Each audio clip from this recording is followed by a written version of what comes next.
शिक्षण मंत्री धर्मेंद्र प्रधान यांनी राजीनामा दिलेला आहे।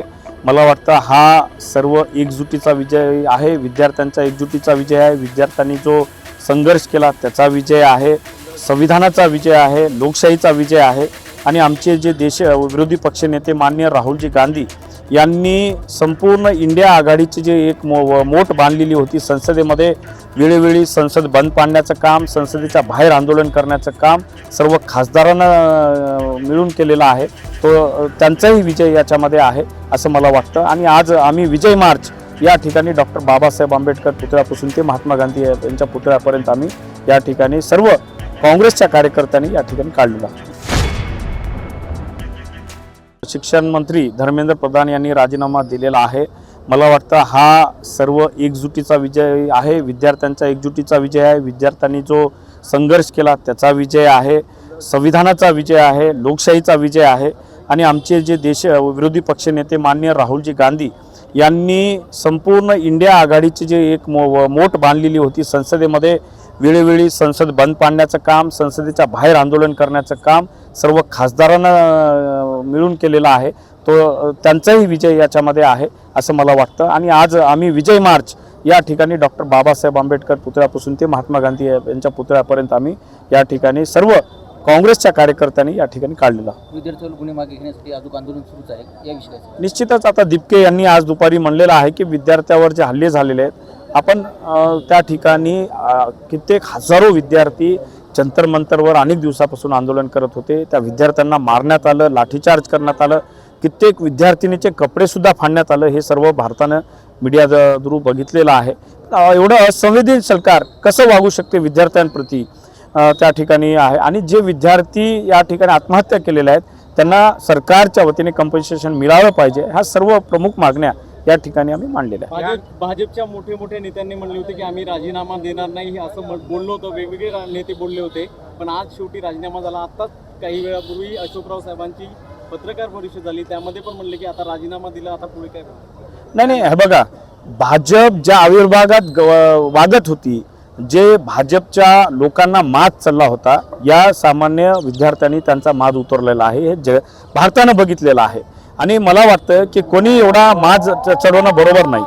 त्यामुळं या ठिकाणी विद्यार्थी आणि सामान्य नागरिक जेव्हा कायदा हातात घेतात, जेव्हा लोकशाही हातात घेतात, ते काय होतं ह्याच्यावरून सिद्ध होतं। शिक्षण मंत्री धर्मेंद्र प्रधान यांनी राजीनामा दिलेला आहे। मला वाटतं हा सर्व एकजुटीचा विजय आहे, विद्यार्थ्यांचा एकजुटीचा विजय आहे, विद्यार्थ्यांनी जो संघर्ष केला त्याचा विजय आहे, संविधानाचा विजय आहे, लोकशाहीचा विजय आहे।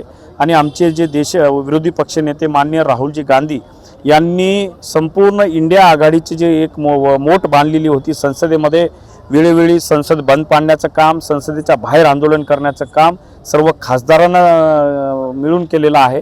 तो त्यांचाही विजय याच्यामध्ये आहे असं मला वाटतं। आणि आज आम्ही विजय मार्च या ठिकाणी डॉक्टर बाबासाहेब आंबेडकर पुतळ्यापासून ते महात्मा गांधी यांच्या पुतळ्यापर्यंत आम्ही या ठिकाणी सर्व काँग्रेसच्या कार्यकर्त्यांनी या ठिकाणी काढलेला। विद्यार्थ्यांना गुन्हे मागे घेण्यासाठी अजून आंदोलन सुरूच आहे या विषयावर निश्चितच आता दिपके यांनी आज दुपारी म्हणलेलं आहे की विद्यार्थ्यावर जे हल्ले झालेले आहेत, आपण त्या ठिकाणी कित्येक हजारो विद्यार्थी जंतर मंतरवर अनेक दिवसापासून आंदोलन करत होते, त्या विद्यार्थ्यांना मारण्यात आलं, लाठीचार्ज करण्यात आलं, कित्येक विद्यार्थिनीचे कपडेसुद्धा फाडण्यात आलं। हे सर्व भारतानं मीडिया थ्रू बघितलेलं आहे।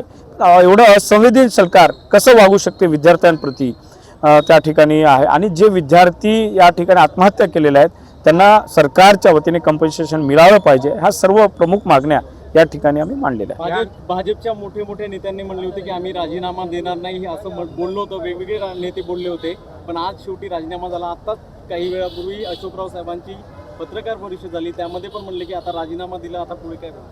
नाही, हे बघा, भाजप ज्या आविर्भावात वागत होती, जे भाजपच्या लोकांना माज चालला होता, या सामान्य विद्यार्थ्यांनी त्यांचा माज उतरलेला आहे, हे भारतानं बघितलेलं आहे। आणि मला वाटतं की कोणी एवढा माज चढवणं बरोबर नाही। त्यामुळं या ठिकाणी विद्यार्थी आणि सामान्य नागरिक जेव्हा कायदा हातात घेतात, जेव्हा लोकशाही हातात घेतात, ते काय होतं ह्याच्यावरून सिद्ध होतं। शिक्षण मंत्री धर्मेंद्र प्रधान यांनी राजीनामा दिलेला आहे। मला वाटतं हा सर्व एकजुटीचा विजय आहे, विद्यार्थ्यांचा एकजुटीचा विजय आहे, विद्यार्थ्यांनी जो संघर्ष केला त्याचा विजय आहे, संविधानाचा विजय आहे, लोकशाहीचा विजय आहे।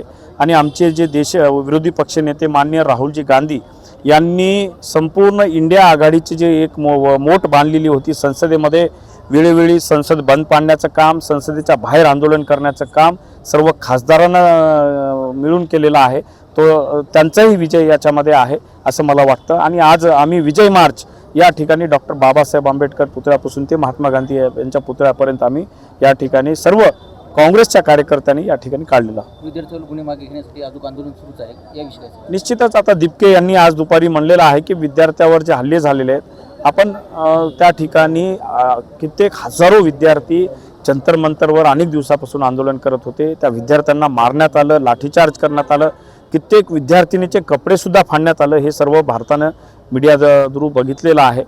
एवढं असंवेदनशील सरकार कसं वागू शकते विद्यार्थ्यांप्रती त्या ठिकाणी आहे. आणि जे विद्यार्थी या ठिकाणी आत्महत्या केलेल्या आहेत त्यांना सरकारच्या वतीने कंपन्सेशन मिळालं पाहिजे. ह्या सर्व प्रमुख मागण्या या ठिकाणी आम्ही मांडलेल्या आहेत. भाजपच्या मोठे नेत्यांनी म्हणले होते की आम्ही राजीनामा देणार नाही असं बोललो होतं, वेगवेगळे नेते बोलले होते, पण आज शेवटी राजीनामा झाला. आत्ताच काही वेळापूर्वी अशोकराव साहेबांची पत्रकार परिषद झाली, त्यामध्ये पण म्हणले की आता राजीनामा दिला, आता पुढे काय? नाही, हे बघा, भाजप ज्या आविर्भागात वागत होती, जे भाजपच्या लोकांना मात चालला होता, या सामान्य विद्यार्थ्यांनी त्यांचा माज उतरलेला आहे. हे भारतानं बघितलेलं आहे. आणि मला वाटतं की कोणी एवढा माज चढवणं बरोबर नाही. त्यामुळं या ठिकाणी विद्यार्थी आणि सामान्य नागरिक जेव्हा कायदा हातात घेतात, जेव्हा लोकशाही हातात घेतात, ते काय होतं ह्याच्यावरून सिद्ध होतं. शिक्षण मंत्री धर्मेंद्र प्रधान यांनी राजीनामा दिलेला आहे. मला वाटतं हा सर्व एकजुटीचा विजय आहे, विद्यार्थ्यांचा एकजुटीचा विजय आहे. विद्यार्थ्यांनी जो संघर्ष केला त्याचा विजय आहे, संविधानाचा विजय आहे, लोकशाहीचा विजय आहे. आणि आमचे जे विरोधी पक्षनेते माननीय राहुलजी गांधी यांनी संपूर्ण इंडिया आघाडीची जे एक मोठ बांधलेली होती, संसदेमध्ये वेळोवेळी संसद बंद पाडण्याचं काम, संसदेच्या बाहेर आंदोलन करण्याचं काम सर्व खासदारांना मिळून केलेलं आहे. तो त्यांचाही विजय याच्यामध्ये आहे असं मला वाटतं. आणि आज आम्ही विजय मार्च या ठिकाणी डॉक्टर बाबासाहेब आंबेडकर पुतळ्यापासून ते महात्मा गांधी यांच्या पुतळ्यापर्यंत आम्ही या ठिकाणी सर्व काँग्रेसच्या कार्यकर्त्यांनी या ठिकाणी काढलेला. विद्यार्थ्यांवर गुन्हे मागे घेण्यासाठी अजून आंदोलन सुरूच आहे, या विषयाचं निश्चितच आता दिपके यांनी आज दुपारी म्हणलेलं आहे की विद्यार्थ्यावर जे हल्ले झालेले आहेत, आपण त्या ठिकाणी कित्येक हजारो विद्यार्थी जंतर मंतरवर अनेक दिवसापासून आंदोलन करत होते. त्या विद्यार्थ्यांना मारण्यात आलं, लाठीचार्ज करण्यात आलं, कित्येक विद्यार्थिनीचे कपडेसुद्धा फाडण्यात आलं. हे सर्व भारतानं मीडिया थ्रू बघितलेलं आहे. एवढं असंवेदनशील सरकार कसं वागू शकते विद्यार्थ्यांप्रती त्या ठिकाणी आहे. आणि जे विद्यार्थी या ठिकाणी आत्महत्या केलेल्या आहेत त्यांना सरकारच्या वतीने कंपन्सेशन मिळालं पाहिजे. ह्या सर्व प्रमुख मागण्या या ठिकाणी आम्ही मांडलेल्या आहेत. भाजपच्या मोठे नेत्यांनी म्हणले होते की आम्ही राजीनामा देणार नाही असं बोललो होतं, वेगवेगळे नेते बोलले होते, पण आज शेवटी राजीनामा झाला. आत्ताच काही वेळापूर्वी अशोकराव साहेबांची पत्रकार परिषद झाली, त्यामध्ये पण म्हणले की आता राजीनामा दिला, आता पुढे काय? नाही, हे बघा, भाजप ज्या आविर्भागात वागत होती, जे भाजपच्या लोकांना मात चालला होता, या सामान्य विद्यार्थ्यांनी त्यांचा माज उतरलेला आहे. हे भारतानं बघितलेलं आहे. आणि मला वाटतं की कोणी एवढा माज चढवणं बरोबर नाही. त्यामुळं या ठिकाणी विद्यार्थी आणि सामान्य नागरिक जेव्हा कायदा हातात घेतात, जेव्हा लोकशाही हातात घेतात, ते काय होतं ह्याच्यावरून सिद्ध होतं.